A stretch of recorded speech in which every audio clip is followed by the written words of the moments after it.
Artie, where do you think the most dramatic change in the industry has occurred in the past 5 years or so? Boy, that's a great question.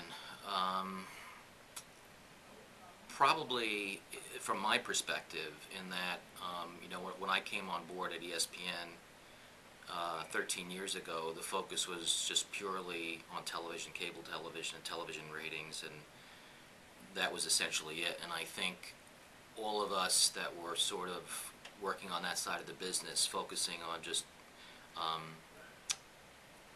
strengthening audience measurement for cable television networks, that's evolved to the point right now where we've all created multifaceted research departments, ranging from audience research, which is now kind of established,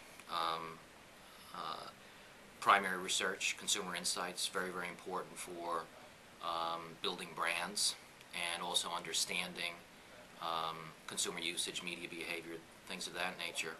But most importantly, for many of us, and certainly for ESPN, we are focused on cross-media behavior, really understanding not just television audience behavior, but how people are using digital outlets. And we're in the audio business, we're in the print business.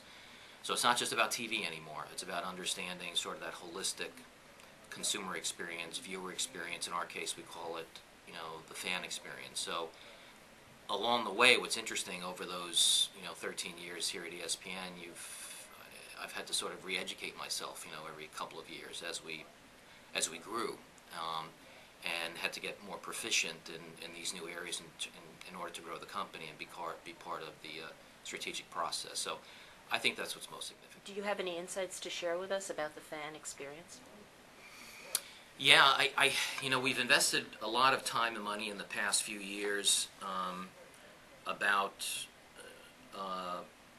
sports fan media behavior, culminating most recently in a major study that we did with Sequent Partners and Ball State University, where we shadowed 50 sports fans, 50 young male sports fans, to sort of understand how they use the individual media touch points, the role that sports and media plays in the context, of life itself.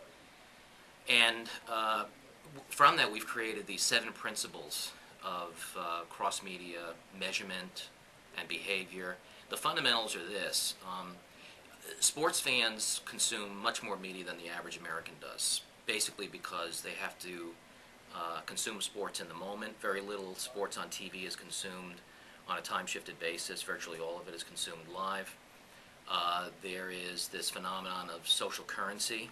Big sports fans have to follow sports news information on a daily basis. So the new media, the digital media, whether it be a PDA, a laptop, any sort of access to the web or web video, has been really embraced by the sports fans, so they can contact and be in touch with sports on a daily basis. So they consume a lot more sports, but at the same time, the traditional media has not suffered. So media use is not a zero-sum game. Media use continues to grow, and that's because these new digital technologies create what we call new markets of time. We have new opportunities to consume media where we never could before. The other thing that we know a lot about is the best available screen philosophy. Television continues to thrive because if a television is available, it's certainly the best screen to watch and consume sports. But if I can't be near a TV, I'll go to my computer, or what's really growing now is the use of mobile devices. In fact, it could be, certainly the most prolific and perhaps the most engaging device, over the next few years. Any of the results of your study surprise you? I don't think we found out a lot of very surprising things, nothing sort of that knocked us off our chairs. What is interesting is by using this observational method, it awakened us to sort of lifestyles and behavior that we were sort of biased against, working in New York or LA for the most part, the sort of bi-coastal city, urban sort of context. This study was done, it's the first study we did with Ball State and Sequent Partners was done in the Indianapolis area, so much more rural, much more middle America. And what really struck us was that there was an enormous amount of media usage that occurred while being mobile, because a lot of these guys didn't work in offices, and so there wasn't sort of that traditional out-of-home TV viewing, that kind of a thing. These guys spent a lot of time in cars or trucks because that's what they did. So a tremendous amount of reliance on mobile devices, and also radio. Radio today is still, the second most used medium in America, believe it or not. And it was quite obvious that these guys relied a tremendous amount on radio, which was very, very important to us. The other thing was, the other thing we're learning most recently is that the American male is becoming a primary shopper. And so we've been doing other research on that, but in the observational study, in the shadowing study, we had real good examples of that, where when they were using their laptop device or the computer devices, they were doing a lot of shopping. And so we were able to capture that, which was interesting. So, it sort of personifies and adds texture to the quantitative and the other qualitative stuff that we had. And because a lot of this stuff is not measurable, and the only way to learn about it is sort of to listen and observe, and that's what we did. I have a couple of follow-up questions. You had mentioned that they were shopping. What type of shopping? Household shopping? We noticed specifically, if I can remember, particularly a lot of eBay activity, sporting goods, which you can imagine, even electronics and appliances, that kind of a thing. In some cases, there was actually some apparel sites, flowers, perhaps ordering flowers for the wife or the girlfriend, whatever the case may be. So it was somewhat varied, but just a lot of e-commerce going on, which I thought was interesting. And you had mentioned observed behaviors. This was partly ethnographic.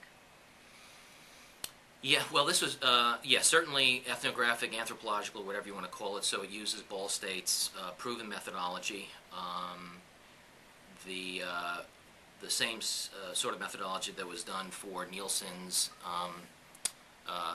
major study, the video consumer mapping study, which was done by the same group of people.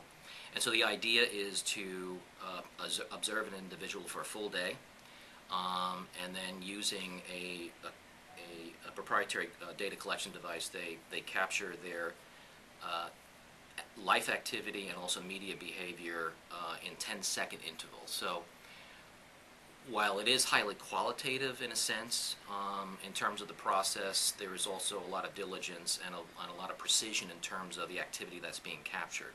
And so if you take mobile usage, for example, right now the level of precision in mobile research in this country is not great. Basically, we're relying on survey data, from a number of different companies to tell us about usage of a digital device that's very, very personal. So we don't get a lot of granular data. So this at least gives us a glimpse as to how mobile media is being used on a very, very personal level.